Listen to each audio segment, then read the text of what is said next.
He's going to talk to us about how to deliver large-scale business change through IT during COVID. Now, when the pandemic struck, John's IT team was in the middle of this huge business transformation in Russia. The project involved teams in several countries and cities, and suddenly all the on-site testing, which had been in the works for months with training and activities, had to be done remotely. John is going to share how he and his team dealt with an unprecedented scenario while still delivering business change. So over to you, John.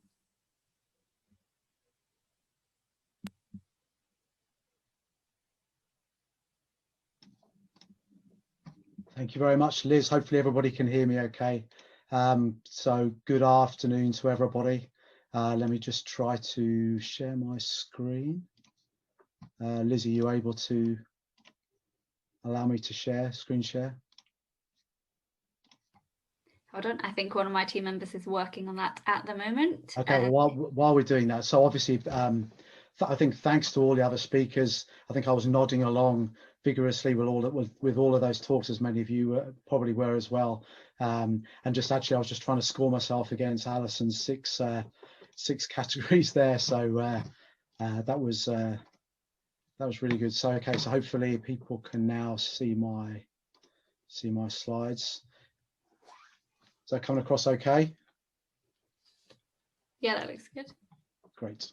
So obviously very excited to be here to talk to you guys and share a little bit about the K journey. So just to kick things off, so as Liz said, I'm here to talk about delivering large-scale business change through IT during COVID-19.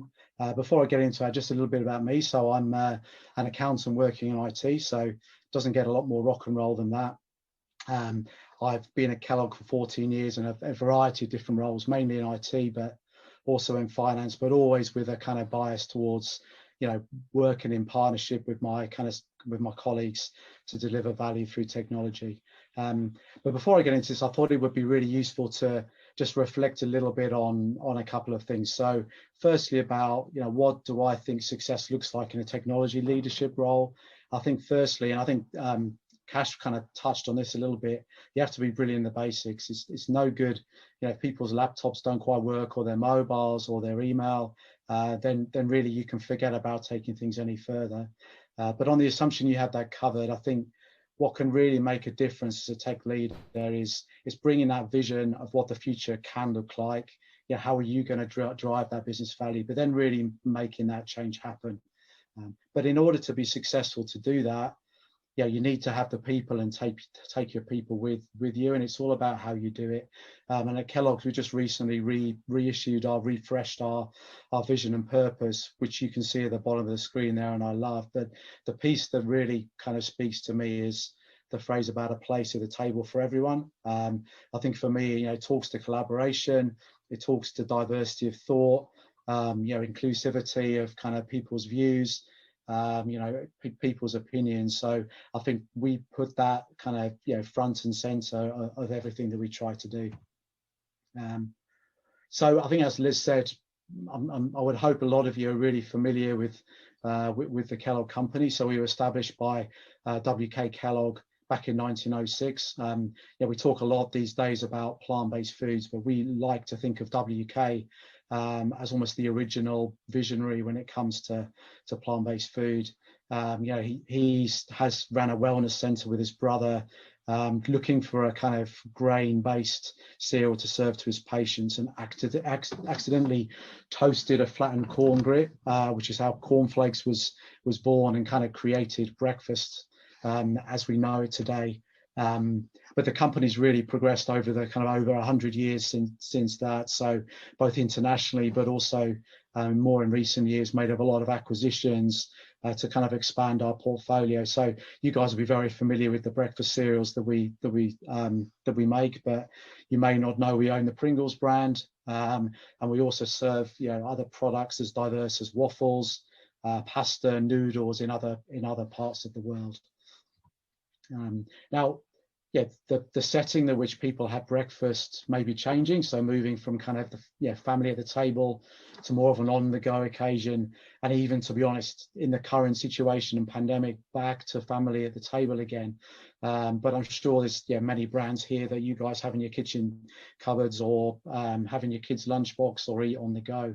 And obviously Liz was talking about what's her favorite cereal. I mean, that's what people always ask me. I think you can't beat a nice bowl of crunchy nut cornflakes with ice cold milk. So if you haven't had that for a while, go out and do it. And as my kids always kind of seem to believe that I work with Tony the Tiger and Coco the Monkey on a daily basis. I can say that's not true, but if you do see them, it's normally some poor intern sweating in one of those big suits.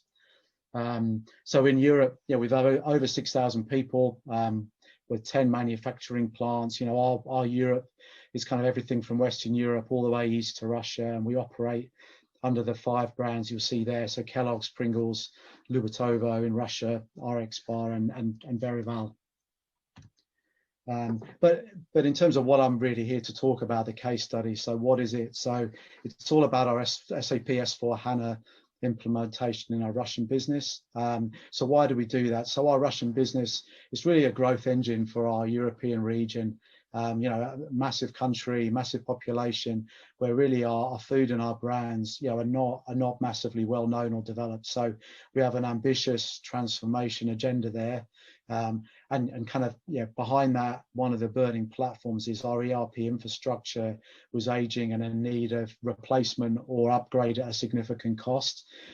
So we had to do something, and if I take you back to the place at the table for everyone, we truly believed as a region that because of the track record our Russian business had of growing both top and bottom line, they'd really earned the right to some investment in more up-to-date technology to support their ambitious plans. So we took the opportunity to implement S4 there, and actually not just as a European pilot, but actually as a global pilot to enable the business transformation they had planned. So we began work in 2019 with a target go live in April 2020, which you'll obviously recognise as not a very auspicious date given what ended up transpiring.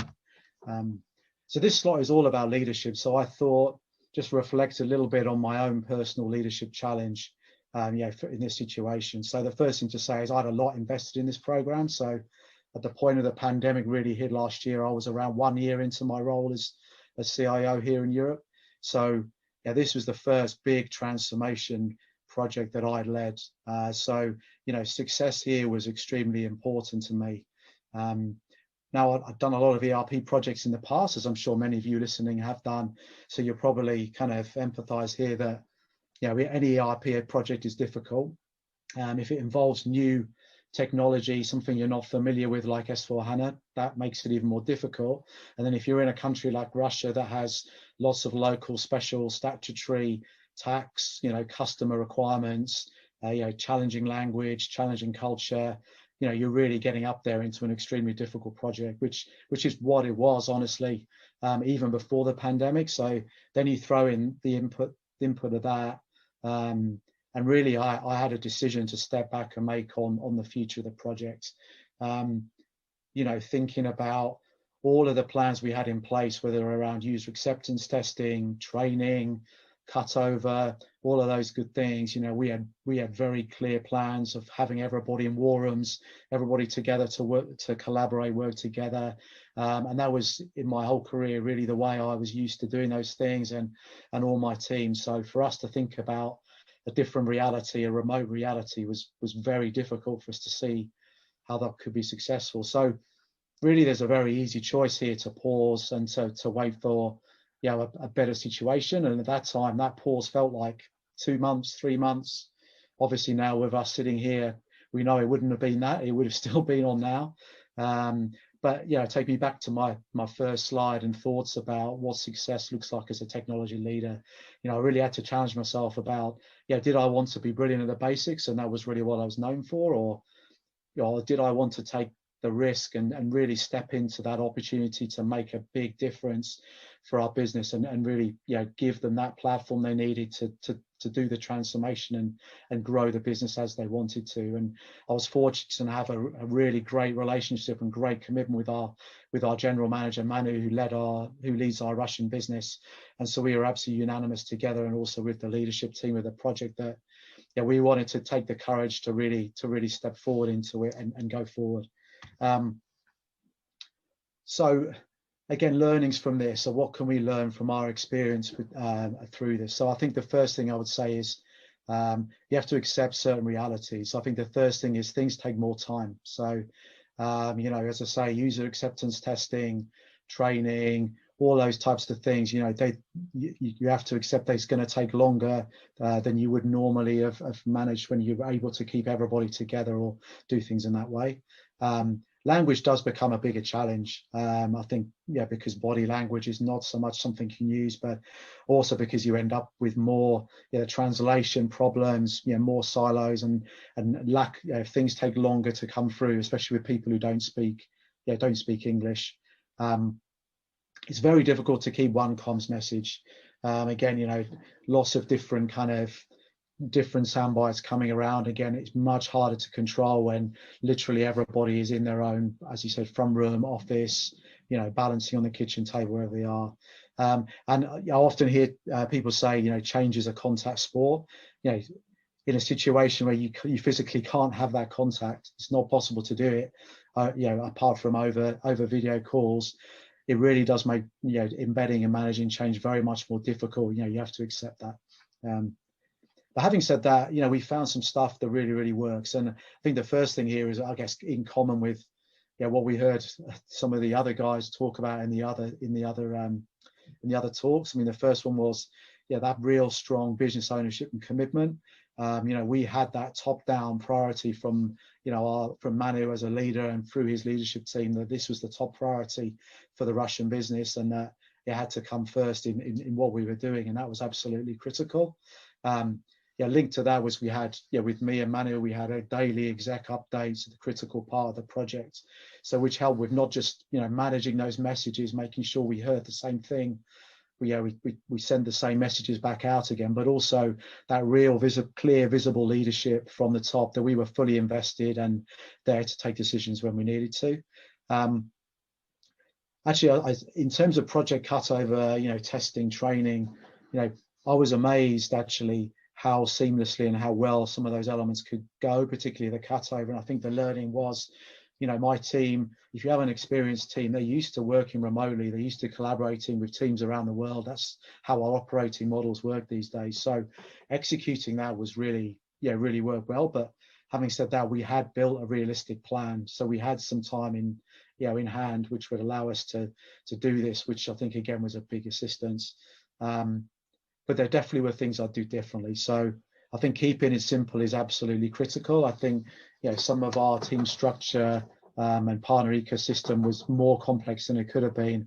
And I think the more simple you can make that, the clearer accountability is and the quicker you can make decisions. Linked to this is real strong project leadership on the ground. This is always important, but in this situation where you're remote, you don't have the opportunity for someone like me or one of my leaders to fly into the local Russian business to support, do what's needed. You really need to be able to rely on the leadership on the ground within IT and the business, to make it happen. Again, I think others have referenced this one in the talks as well around.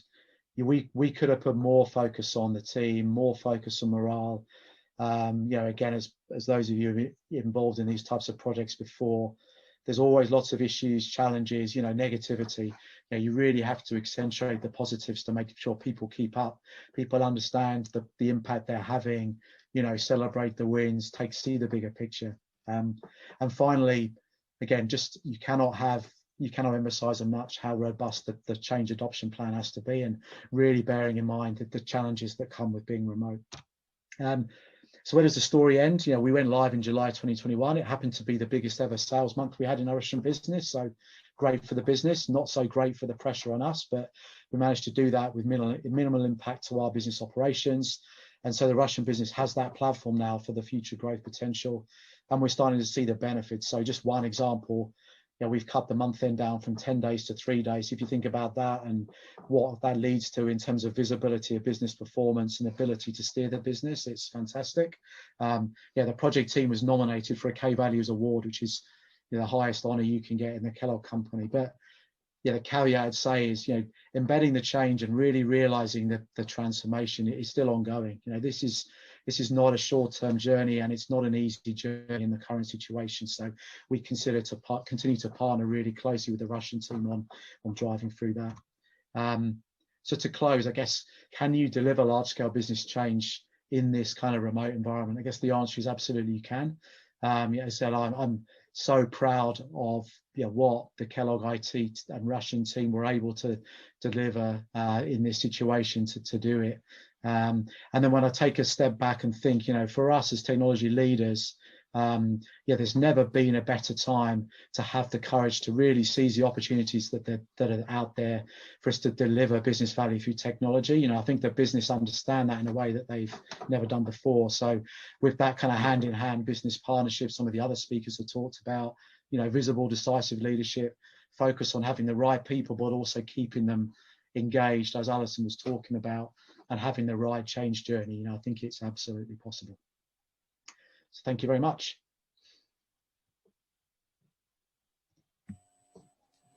Thank you, John. Congratulations on a hugely successful project there. You make a really good point about accepting realities. Sometimes things take longer or don't go exactly how we thought they would in the beginning, and you need to adapt and change constantly. Without further ado, we've heard from 4 great speakers now.